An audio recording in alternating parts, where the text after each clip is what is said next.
The world holds its breath as tensions between nuclear neighbors escalate. Today, India's Ministry of Defense steps forward with a high-stakes update following confirmed missile strikes deep inside Pakistani territory. What was targeted? Why now? And what message is India sending to the region and the world? Let's turn to the official press conference from New Delhi.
नमस्कार।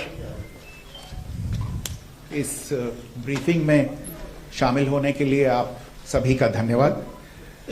जैसा कि आप सभी जानते हैं, 22 अप्रैल 2025 को लश्कर तैयबा से संबंधित पाकिस्तानी और पाकिस्तान प्रशिक्षित आतंकवादियों ने भारत में जम्मू और कश्मीर के पहलगाम में भारतीय पर्यटकों पर बर्बरतापूर्ण हमला किया।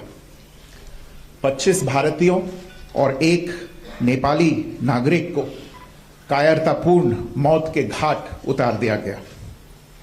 मुंबई के 26 नवंबर 2008 के हमलों के बाद यह भारत में हुई किसी आतंकवादी हमले में मारे गए आम नागरिकों की संख्या की दृष्टि से सबसे गंभीर घटना है।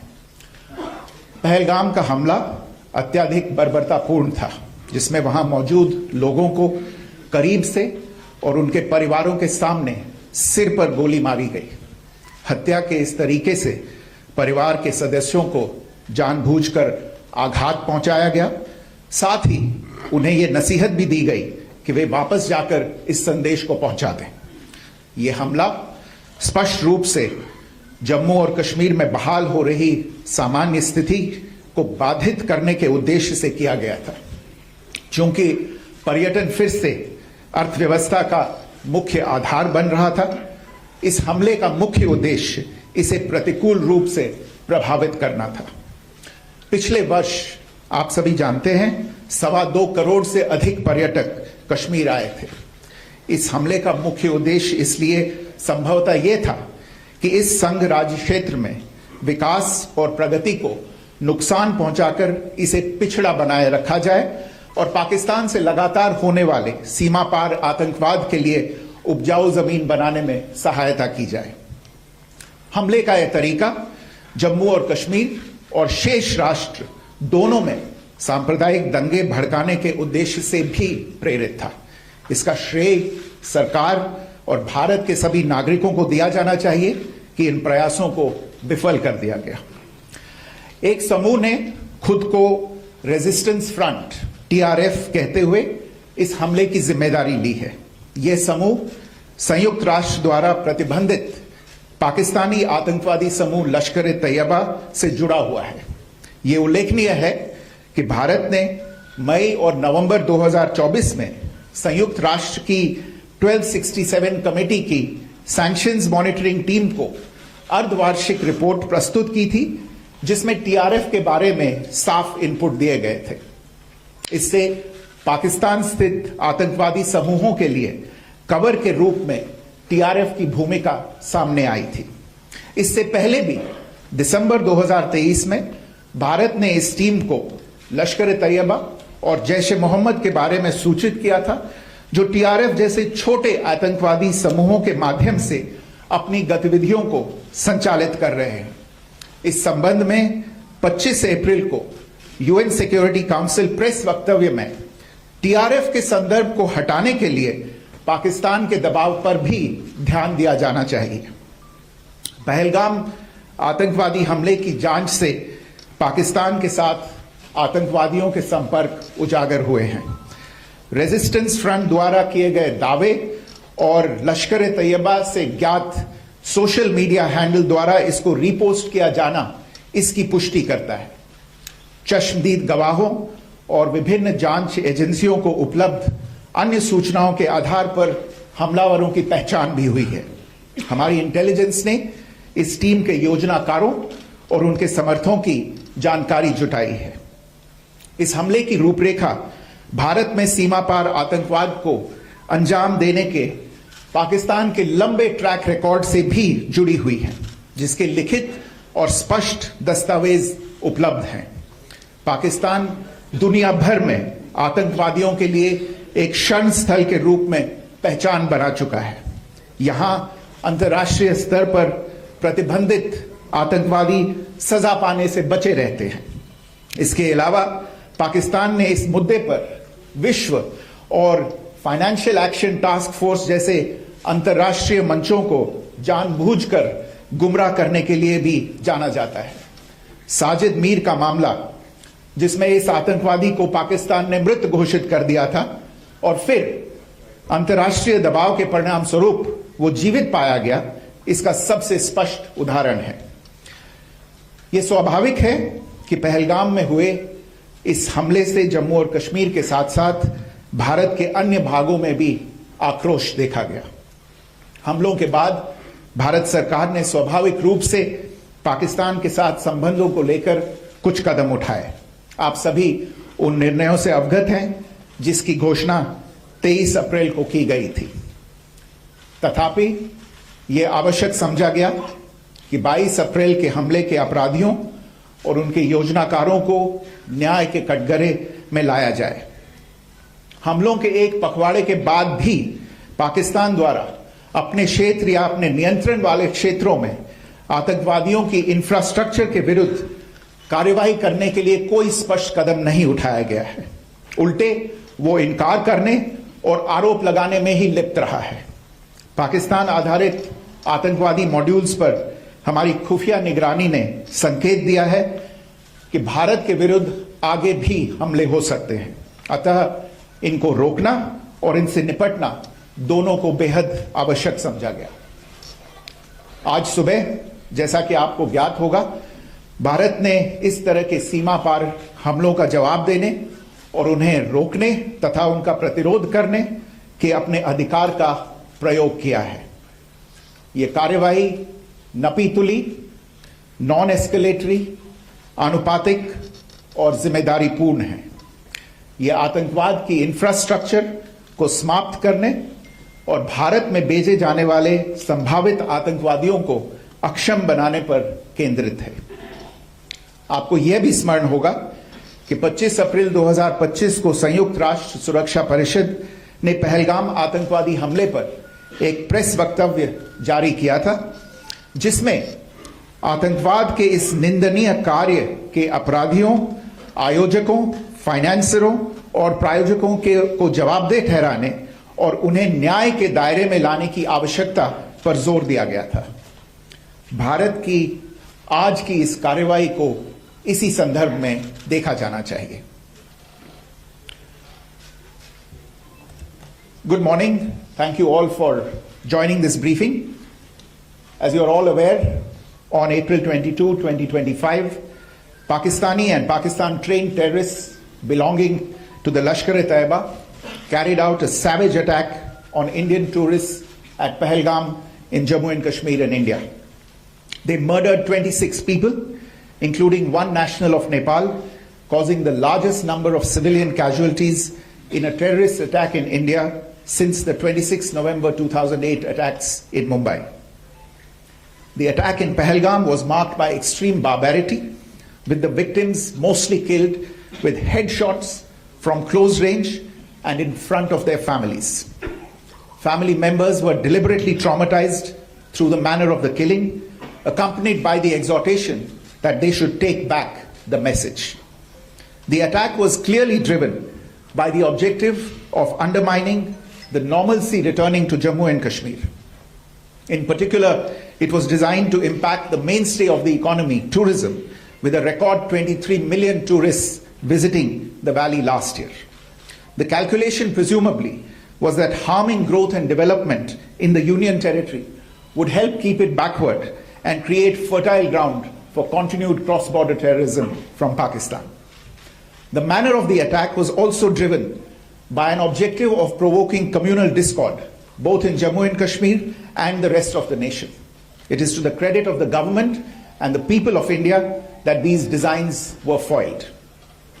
A group calling itself the Resistance Front has claimed responsibility for the attack. This group is a front for the UN-proscribed Pakistani terrorist group Lashkar-e-Taiba. It is notable that India had given inputs about the TRF in the half-yearly report to the monitoring team of the UN's 1267 Sanctions Committee in May and November 2024, bringing out its role as a cover for Pakistan-based terrorist groups. Earlier too, in December 2023, India had informed the monitoring team about Lashkar and Jaish-e-Mohammed operating through small terror groups such as the TRF. Pakistan's pressure to remove references to TRF in the April 25 UN Security Council press statement is notable in this regard. Investigations into the Pahalgam terror attack have brought out the communication notes of terrorists in and to Pakistan. The claims made by the Resistance Front and their reposting by known social media handles of the Lashkar-e-Taiba speak for themselves. Identification of the attackers based on eyewitness accounts as well as other information available to law enforcement agencies has also progressed. Our intelligence has developed an accurate picture of the planners and backers of this team. The features of this attack also tie in with Pakistan's long track record of perpetrating cross-border terrorism in India, which is well documented and beyond question. Pakistan also has a well-deserved reputation as a haven for terrorists from around the world, with internationally proscribed terrorists enjoying impunity there. In addition, Pakistan has been known to willfully mislead the world and international forums, such as the Financial Action Task Force, on this issue. The Sajid Mir case, in which this terrorist was declared dead and then, in response to international pressure, brought back to life, found alive and arrested, is the most glaring example. The latest attack in Pahalgam has understandably generated deep anger in Jammu and Kashmir and in other parts of India. Following the attacks, the government of India naturally responded with a set of initial measures relating to our engagement with Pakistan. You're all aware of the decisions that were announced on the 23rd of April. However, it was deemed essential that the perpetrators and planners of the 22nd April attack be brought to justice. Despite a fortnight having passed since the attacks, there has been no demonstrable step from Pakistan to take action against the terrorist infrastructure on its territory or on territory under its control. Instead, all it has indulged in are denials and allegations. Our intelligence monitoring of Pakistan-based terrorist modules indicated that further attacks against India were impending. There was thus a compulsion both to deter and to preempt. Earlier this morning, as you would be aware, India exercised its right to respond and preempt as well as deter more such cross-border attacks. These actions were measured, non-escalatory, proportionate, and responsible. They focused on dismantling the terrorist infrastructure and disabling terrorists likely to be sent across to India. You would also recall that the Security Council on 25th April 2025 had issued a press statement on the Pahalgam terror attack, underlining, and I quote, the need to hold perpetrators, organizers, financiers, and sponsors of this reprehensible act of terrorism accountable and bring them to justice, unquote. India's latest actions should be seen in this context. Joining me for this briefing on our actions earlier this morning are Colonel Sophia Qureshi and Wing Commander Vyomika Singh. I will request them to share some details regarding Operation Sindoor with all of you.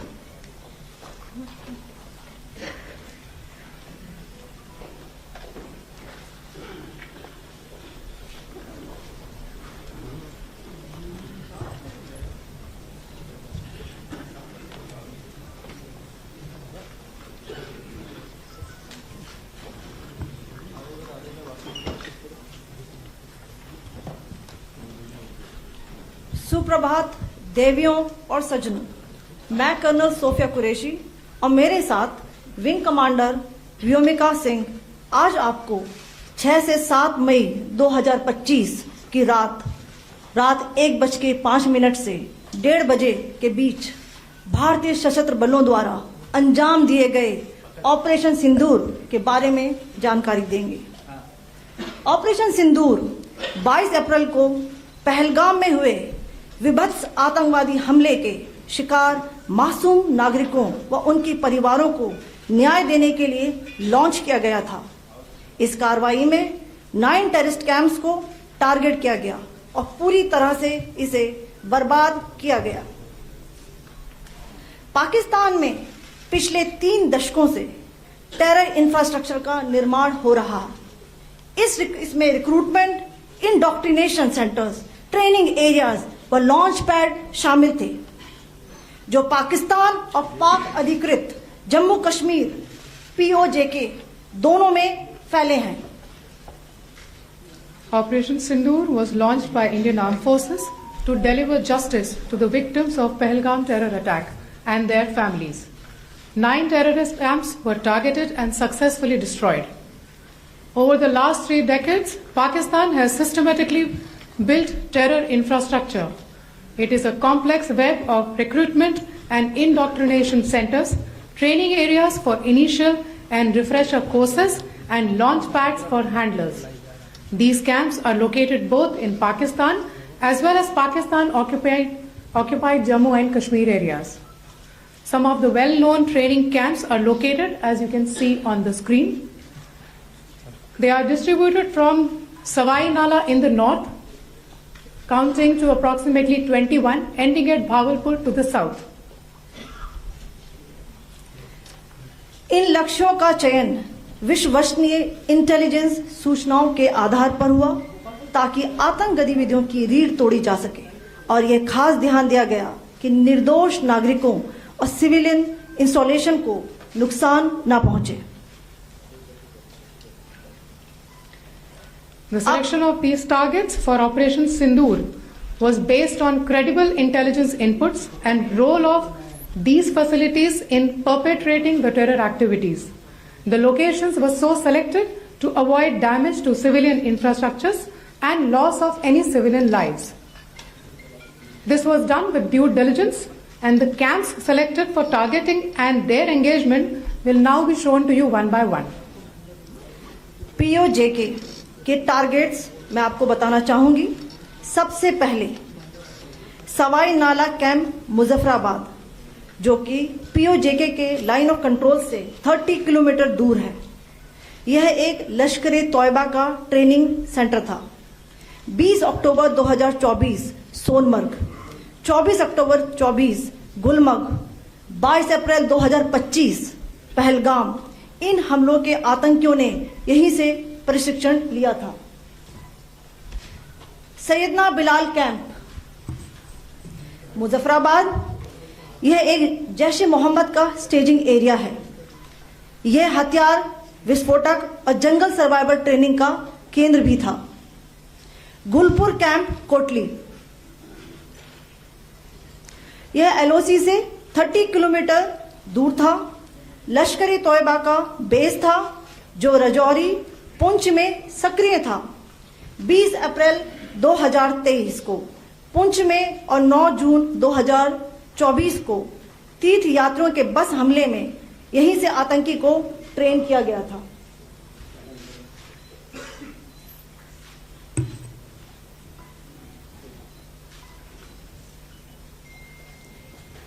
Barnala camp Bhimber, यह LOC से 9 kilometre दूर है। यहां पर हथियार, handling, IED व जंगल survival का प्रशिक्षण केंद्र था। अब्बास कैंप कोटली,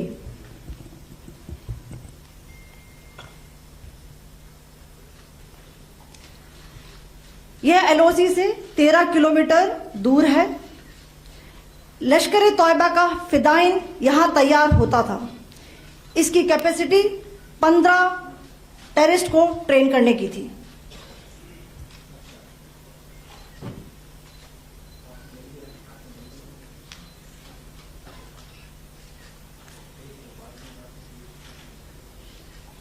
अब मैं पाकिस्तान के अंदर के टारगेट से अवगत कराना चाहूंगी।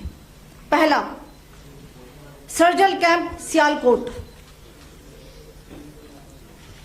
यह अंतर्राष्ट्रीय सीमा से 6 किलोमीटर की दूरी पर है, साबा कटवा के सामने।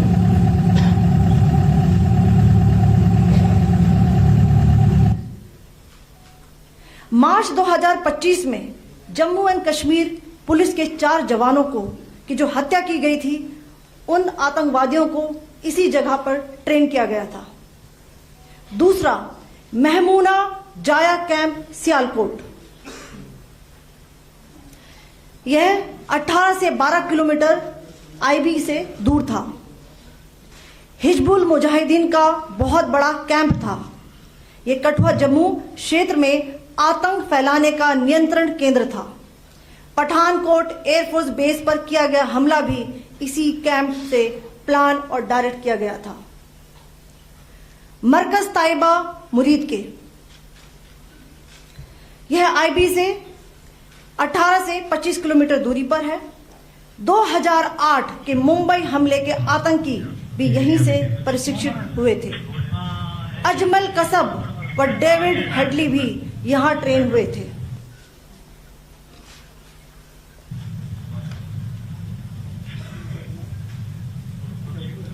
आगे दूसरा आया।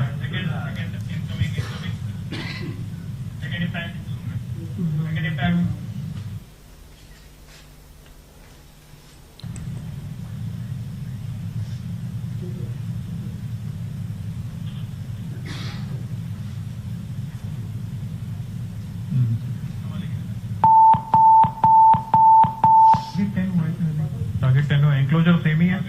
7 it is hit the target. हाँ हाँ।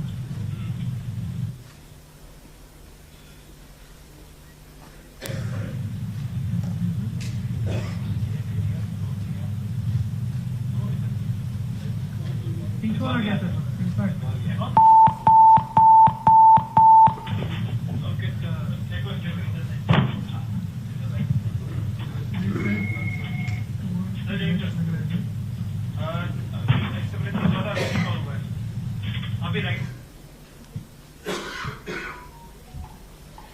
मरकज सुभान अल्लाह भावलपुर, ये इंटरनेशनल बाउंड्री से 100 किलोमीटर दूर है।